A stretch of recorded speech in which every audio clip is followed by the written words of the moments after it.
Hi, so today we're going to talk about inclined planes and the normal force. An inclined plane is any object that is slanted. We treat these inclined planes as ramps, and when we're looking at the inclined plane, uh, objects sitting on them have their weight pulling straight down. Because the surface is pushing up perpendicular to the plane, we call that the normal force. Normal means perpendicular in mathematics. You'll talk about normal lines in your mathematics courses. It's a fancy way of saying perpendicular.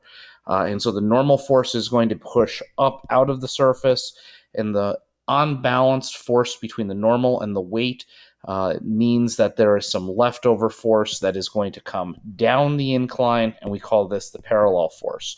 The normal force, there's another video where you can watch where we have talked about the derivation of the normal force using SOHCAHTOA and triangles, but the normal force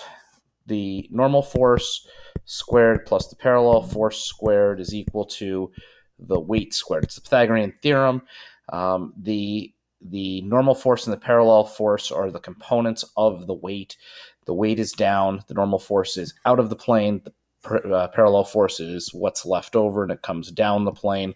The equation for parallel force is going to equal mass times gravity, which is just the weight, times the sine of the angle, where the angle is the angle of the inclined ramp.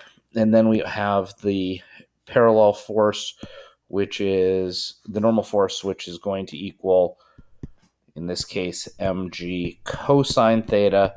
And when we take a look at that, that is, again, going to be the force coming out of the ramp.